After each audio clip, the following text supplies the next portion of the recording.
দোয়াটা শুধু আমার সাথে একবার পড়ে যাবেন, কোথাও লিখতেও হবে না, মুখস্থও করতে হবে না। একবার পড়বেন, দুইবারও না। আপনার গোটা জীবনের জানা অজানা যত গুনাহ আছে সব মাফ হবে। ছোট গুনার কথা বলছি না, বড় বড় গুনাহ, যেমন মিথ্যা বলেছেন, হিংসা করেছেন, নামাজ পড়েন নাই, রোজা রাখেন নাই, সুদ খাইছেন, এই রকমের মারাত্মক ভয়ঙ্কর লেভেলের গুনাহের কথা আমি আপনাকে জানাচ্ছি। ইনশাআল্লাহ এই দোয়াটা এতই অ্যাকশনে ভরপুর, যেই পড়বে সাথে সাথে অ্যাকশন। এই দোয়াটা যদি আজকে ফেরাউনও পাঠ করত, ফেরাউনের গুনাহ আল্লাহ মাফ করে দিতেন। তাই আপনি তো ফেরাউন না, ফেরাউনের মতো তো গুনাহ আপনার নাই। আপনাকে আল্লাহ তাআলা নিশ্চিতভাবে ক্ষমা করবেন।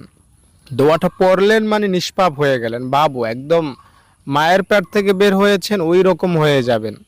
হাদিস শরীফে এসেছে, নবীজি বলেছেন 5 বার যদি কেউ গোসল করে তাহলে তার শরীরে যেমন ময়লা থাকতে পারে না, 5 ওয়াক্ত নামাজ পড়লে তার কোনো গুনাহ থাকতে পারে না। আরেকবার নবীজি একটা শুকনো ডাল ঝাড়লেন সাহাবীদের সামনে, সব পাতা একটা একটা করে পড়ে যাইতে লাগলো। তো নবীজি বললেন যে বান্দার গুনাহকেও আল্লাহ তাআলা এভাবে আমলের উসিলায় মাফ করে দেন, সব গুনাহ ঝরে পড়ে যায়। আর একটা হাদিসে পাওয়া যায় সুবহানাল্লাহ আলহামদুলিল্লাহ আল্লাহু আকবার কেউ যদি নামাজের পরে 33 বার পড়ে, তো তার গুনাহ যদি সমুদ্রের ফেনা পরিমাণও হয় কোনো ব্যাপার না, আল্লাহ মাফ করে দেন। তো আল্লাহ তাআলা বান্দার গুনাহ কয়টা ওদিকে তাকান না, আল্লাহ তাআলা বান্দার দিকে তাকাইয়া বান্দাকে ক্ষমা করে দেন।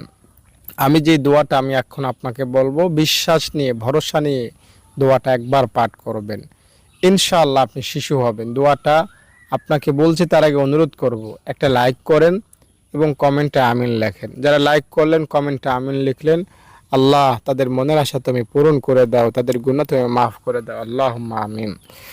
দর্শক, দোয়াটা হলো আশহাদু আল্লা ইলাহা ইল্লাল্লাহু ওয়া আশহাদু আন্না মুহাম্মাদান আবদুহু ওয়া রাসূলুহু। এই দোয়াটা কেউ যদি পড়ে উজু শেষ করে, তাহলে তার জন্য জান্নাতের 8টা দরজা খুলে যায়, সে যে কোনো দরজা দিয়ে দাপটের সহিত জান্নাতে পৌঁছতে পারবে। আজানের পরে কেউ যদি দোয়াটা পড়ে তার গুনাহ মাফ হয়ে যায়। এই দোয়াটার কারিশমা, ক্ষমতা, অ্যাকশন অনেক। একটা হিন্দু যদি এই দোয়াটা পড়ে মুসলমান হয়, তার সারা জীবনের সব গুনাহ মাফ হয়ে যায়।